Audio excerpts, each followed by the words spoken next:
اعوذ باللہ من الشیطان الرجیم بسم اللہ الرحمن الرحیم وَإِذَا سَأَلَكَ عِبَادِي عَنِّي فَإِنِّي قَرِيبٌ أُجِيبُ دَعْوَةَ الدَّاعِ إِذَا دَعَانِ فَلْيَسْتَجِيبُوا لِي وَلْيُؤْمِنُوا بِي لَعَلَّهُمْ يَرْشُدُونَ۔ اور اے نبی صلی اللہ علیہ وسلم، میرے بندے جب آپ سے میرے متعلق پوچھیں تو میں قریب ہوں، پکارنے والا جب بھی مجھے پکارتا ہے میں اس کی پکار کا جواب دیتا ہوں، لہٰذا انہیں بھی چاہیے کہ وہ میری پکار کا جواب دیں اور مجھ پر ایمان رکھیں تاکہ وہ صحیح راہ پر رہیں۔ السلام علیکم ورحمۃ اللہ وبرکاتہ۔ آج ہم سورہ بقرہ کی آیت نمبر 186 کریں گے۔ رمضان کی آیات کے عین درمیان اللہ تعالیٰ نے یہ آیت بھیجی، دعا کے بارے میں موسٹ کمپریہنسو آیت۔ دعا اللہ اور بندے کے درمیان سب سے خوبصورت رشتہ، سب سے خوبصورت تعلق ہے، اور یہ آیت اس تعلق کو سمجھنے کے لیے ایک مکمل ترین آیت ہے۔ اللہ تعالیٰ نے رمضان کی آیات میں اس دعا کی آیت کو شاید اس لیے بھی بھیجا کیونکہ رمضان دعا کا بھی مہینہ ہے۔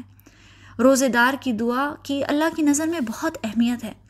ابو ہریرہ رضی اللہ عنہ کہتے ہیں کہ رسول اللہ صلی اللہ علیہ وسلم نے فرمایا، 3 لوگ ہیں جن کی دعا رد نہیں ہوتی، ایک روزے دار جب تک کہ وہ روزہ کھول نہ دے، دوسرا عادل امام، اور تیسرا مظلوم۔ یہ جامع ترمذی کی روایت ہے 3598۔ پھر ایسی ایک اور روایت ہے جس میں رسول اللہ صلی اللہ علیہ وسلم نے فرمایا، روزے دار کی دعا افطار کے وقت رد نہیں کی جاتی۔ یہ ابن ماجہ کی روایت ہے 1753۔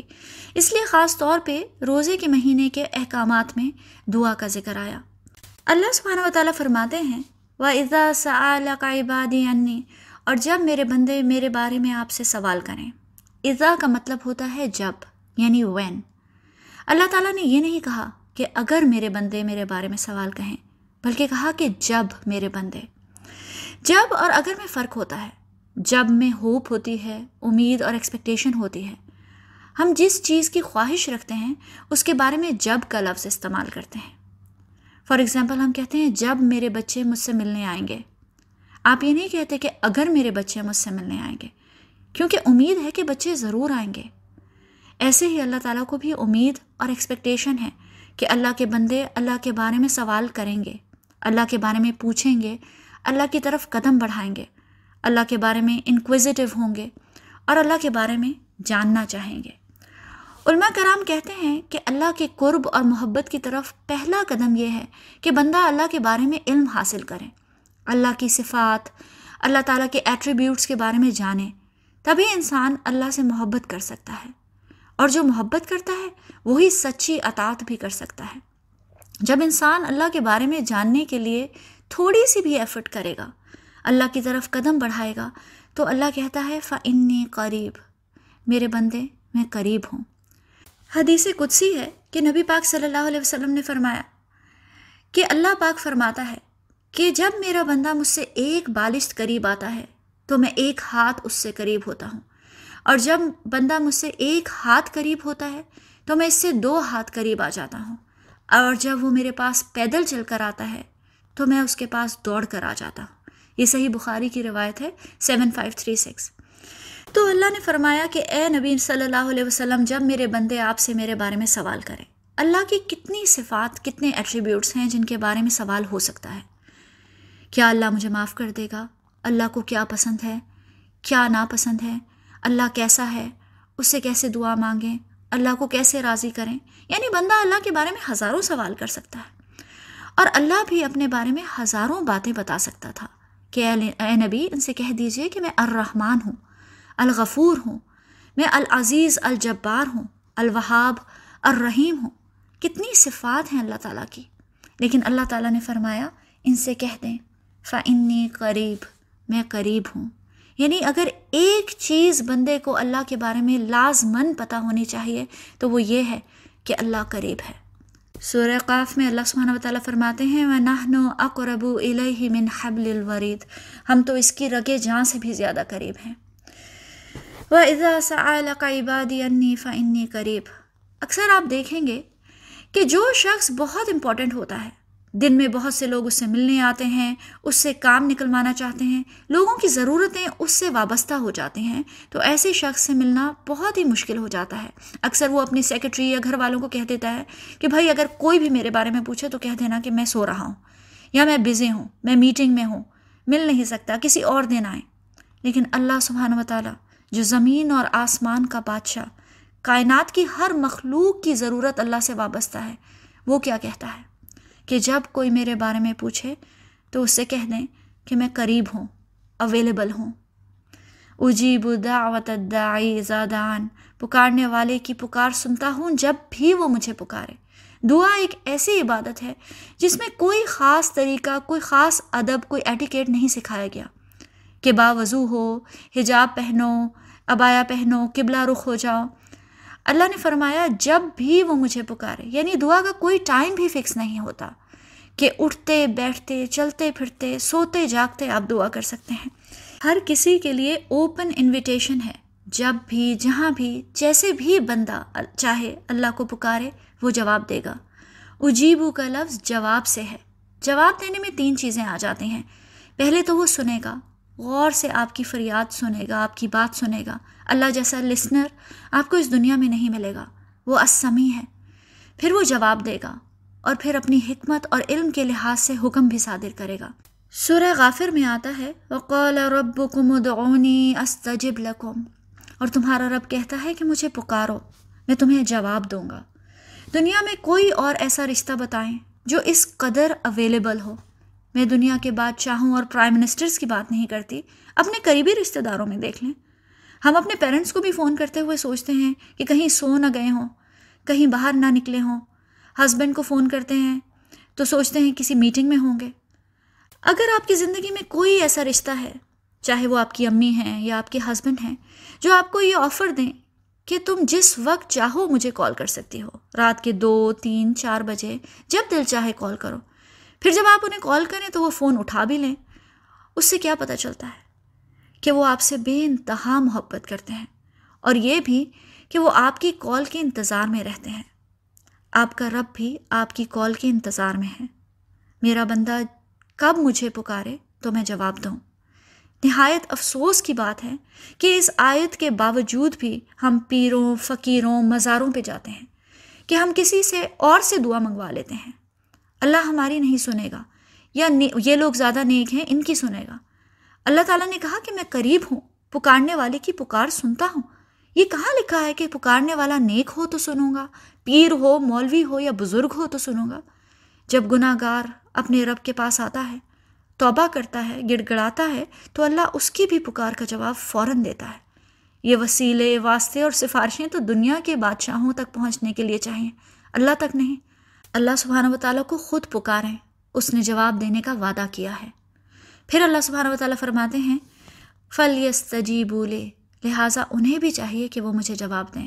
یہ انسان کے لیے نہایت شرمندگی کی بات ہے کہ اللہ تو ہر وقت جواب دیتا ہے جب بھی اسے پکارو، لیکن کیا ہم اس کی پکار کا جواب دیتے ہیں؟ اللہ تعالیٰ بھی ہمیں پکارتا ہے ہدایت کی طرف، اپنی کتاب کی طرف، اپنے احکامات کی طرف، نماز کی طرف، روشنی اور صراط مستقیم کی طرف، جنت کی طرف۔ ہم دیتے ہیں اس کی پکار کا جواب؟ اکثر لوگوں کا اللہ سے بس اتنا ہی رشتہ اور تعلق ہوتا ہے کہ ہم اللہ سے دعائیں مانگے جائیں اور اللہ ہمیں دیتا جائے تو ہم خوش ہیں، لیکن ہم اللہ کی پکار کا جواب دینے کے لیے تیار نہیں ہیں۔ ہم اپنی زندگی بدلنے اور اللہ کی مرضی کے مطابق گزارنے کے لیے تیار نہیں ہیں۔ یہ کس قسم کی ون سائیڈڈ ریلیشن شپ ہے؟ فَلْيَسْتَجِيبُوا لِي، تو انہیں بھی چاہیے کہ وہ بھی میری پکار کا جواب دیں۔ اللہ جب اپنی کتاب، اپنے احکامات، اپنی اطاعت کی طرف پکارے تو بندہ بھی سنے اور کہے لبیک یا ربی، اور پھر اللہ کے حکم کے آگے سر تسلیم خم کر دے، سمعنا وَأَطَعْنَا، ہم نے سنا اور ہم نے اطاعت کی۔ سورہ شورى میں آتا ہے استجیبوا لربکم من قبل ان یأتی یوم لا مرد له من اللہ، اپنے رب کی پکار پر لبیک کہو، جواب دو، اس سے پہلے کہ اللہ کے حکم سے وہ دن آ جائے جس کے ٹلنے کی کوئی صورت نہیں۔ پھر اللہ سبحانہ وتعالیٰ فرماتے ہیں وَلْيُؤْمِنُوا بِي، اور مجھ پر ایمان رکھیں۔ ایمان کا لفظ امن سے آیا ہے، ایسا یقین جو دل میں امن پیدا کر دے، دل کو پیسفل کر دے، اطمینان اور سکون عطا کرے، مطمئن کر دے۔ جب آپ اپنا کوئی مسئلہ اپنے کسی پیارے کو بتاتے ہیں اس بھروسے سے کہ وہ اس مسئلے کو حل کرنے کی طاقت رکھتا ہے، تو وہ آگے سے کہتا ہے سب ٹھیک ہو جائے گا، یقین کرو، اطمینان رکھو، ٹرسٹ میں، بلیو میں، مجھ پہ بھروسہ رکھو۔ اللہ پہ ایمان رکھنے کا تقاضا بھی یہی ہے کہ جب اللہ کو دعا میں اپنا مسئلہ بتا دیا، اللہ پہ توکل کر کے اپنا پرابلم اللہ کے حوالے کر دیا، تو پھر اللہ تعالیٰ فرماتے ہیں وَلْيُؤْمِنُوا بِي، ایمان رکھو کہ میں نے سن لیا، یقین رکھو کہ میں جواب دوں گا، سکون اور اطمینان کرو کہ میں ہر چیز پہ قادر ہوں، ان اللہ علی کل شیء قدیر، بے شک اللہ ہر چیز پر قادر ہے۔ اللہ تعالیٰ بندے کی دعا رائے گاں جانے نہیں دیتا۔ سلمان الفارسی سے روایت ہے کہ نبی پاک صلی اللہ علیہ وسلم نے فرمایا، تمہارا رب بہت باحیا اور کریم ہے، جب اس کا بندہ اس کے سامنے اپنے دونوں ہاتھ اٹھاتا ہے تو انہیں خالی لوٹاتے ہوئے اسے اپنے بندے سے شرم آتی ہے۔ یہ سنن نبی داؤد کی روایت ہے 1488۔ فَلْيَسْتَجِيبُوا لِي وَلْيُؤْمِنُوا بِي، تو انہیں بھی چاہیے کہ میری پکار کا جواب دیں اور مجھ پہ ایمان رکھیں۔ بندہ اللہ کو پکارتا ہے اپنی ضرورتوں، اپنی محتاجی اور اپنی کمزوری کی بنا پر، کیونکہ بندہ محتاج ہے۔ لیکن رب بندے کو کیوں پکارتا ہے؟ کسی کم عقل کے ذہن میں یہ بات آ سکتی ہے کہ شاید اللہ کو ہمارے جواب کی، ہماری اطاعت کی، ہمارے ایمان کی ضرورت ہے۔ اللہ بے نیاز ہے، اللہ الصمد ہے۔ اللہ کی عبادت اور اطاعت کے لیے اور بہت مخلوق موجود ہیں جو بغیر کسی ریزسٹنس کے اللہ کی عبادت میں دن رات مشغول ہے۔ واللہ الغنی وانتم الفقراء، اللہ غنی ہے، بے نیاز ہے، اور تم اللہ کے در کے فقیر ہو اور محتاج ہو۔ اللہ بندے کو اس لیے پکارتا ہے لعلہم یرشدون، تاکہ وہ سیدھے راستے پہ رہ سکیں، ہدایت پہ رہیں، صراط مستقیم پر رہیں، بھٹک نہ جائیں، جنت تک پہنچ جائیں اور جہنم سے خود کو بچا لیں۔ رشد اور ہدا میں تھوڑا سا فرق ہے۔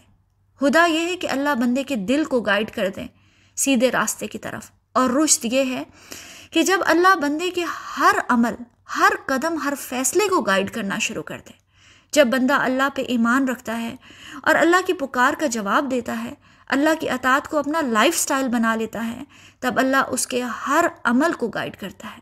وَمَن يُؤْمِن بِاللَّهِ يَهْدِ قَلْبَهُ، اللہ سبحانہ وتعالیٰ حدیث قدسی میں فرماتے ہیں، اور جب میں اپنے بندے سے محبت کرنے لگوں تو اس کے کان بن جاتا ہوں جس سے وہ سنتا ہے، میں اس کی آنکھ بن جاتا ہوں جس سے وہ دیکھتا ہے، اور میں اس کے ہاتھ بن جاتا ہوں جس سے وہ پکڑتا ہے، اور اس کا قدم بن جاتا ہوں جس سے وہ چلتا ہے۔ یہ ہے رشد، کہ اللہ اس کے ہاتھ، پاؤں، آنکھ اور کان کو ہر قدم پہ گائیڈ کرتا ہے، کہ جب بندے کا ہر عمل اس کے رب کی مرضی کے مطابق ہو جائے اور اسے ہر قدم پہ ہدایت ملنے لگے۔ لعلہم یرشدون۔ آپ دیکھیں گے کہ کچھ لوگ جو ایک لمبا عرصہ اللہ کی اطاعت میں گزارتے ہیں، اللہ کی ہر پکار کا جواب دیتے ہیں، ایسے لوگ مستجاب الدعا ہوتے ہیں۔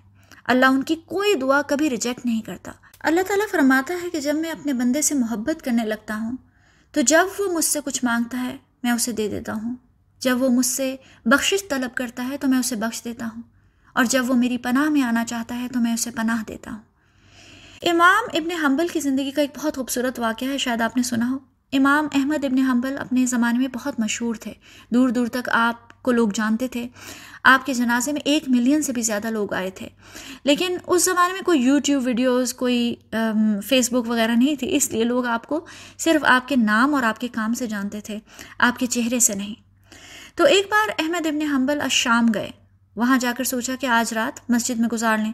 جب سونے لگے تو مسجد کا کیئر ٹیکر آیا اور اس نے کہا کہ آپ یہاں نہیں سو سکتے، مسجد میں سونے کی اجازت نہیں ہے، یہاں سے نکلو۔ اس شخص کو بالکل بھی آئیڈیا نہیں تھا وہ کس سے بات کر رہا ہے، تو اس نے آپ کو مسجد سے نکال دیا۔ امام احمد ابن حنبل نے کوشش کی کہ آپ مسجد کی سیڑھیوں پر سو جائیں، تو وہ کیئر ٹیکر پھر سے آ گیا۔ آپ نے اسے بہت سمجھایا کہ میرے پاس کوئی جگہ نہیں ہے جانے کی، رات گزارنے کی، مجھے ایک رات یہاں گزارنے دو، لیکن اس نے آپ کو آپ کی ٹانگوں سے گھسیٹ کر سڑک پہ پھینک دیا۔ وہیں ایک تندور والا تھا، اس نے آپ کو دیکھا تو ترس کھا کر کہا کہ آپ یہاں میری دکان میں رات گزار لیں۔ امام احمد اس کی دکان میں رات گزارنے چلے گئے۔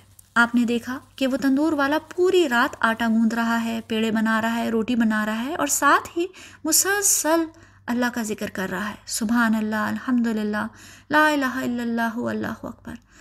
وہ شخص مسلسل کام کرتا رہا اور پوری رات نان سٹاپ ذکر، سبحان اللہ، الحمدللہ، لا الہ الا اللہ، اللہ اکبر۔ امام حنبل بہت حیران ہوئے اور پوچھا کہ تم یہ کب سے کر رہے ہو؟ اس نے کہا کہ جب سے میں نے ہوش سنبھالا ہے یہی میرا کام ہے اور یہی میرا کام کرنے کا طریقہ ہے۔ امام احمد نے اس سے پوچھا کہ تم نے اپنے اس عمل کے بدلے میں اپنے رب سے کیا پایا؟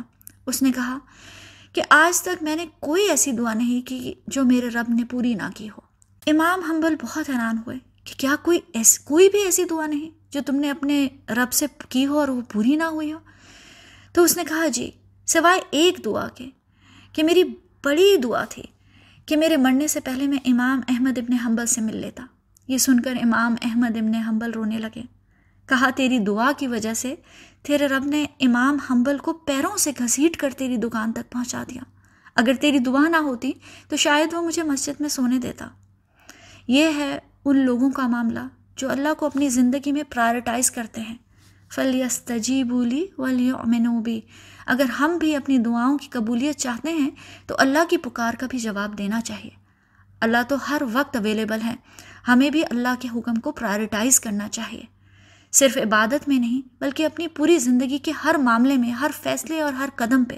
نبی پاک صلی اللہ علیہ وسلم 4 چیزوں سے اللہ تعالیٰ کی پناہ مانگا کرتے تھے۔ اللہم انی اعوذ بک من علم لا ینفع ومن قلب لا یخشع ومن نفس لا تشبع ومن دعوت لا یستجاب لہا۔ اے اللہ، میں تیری پناہ مانگتا ہوں ایسے علم سے جو فائدہ نہ دے، ایسے دل سے جس میں خشوع نہ ہو، ایسے نفس سے جو کبھی سیر نہ ہو، اور ایسی دعا سے جسے شرف قبولیت نصیب نہ ہو۔ آمین یا رب العالمین۔ السلام علیکم ورحمۃ اللہ وبرکاتہ۔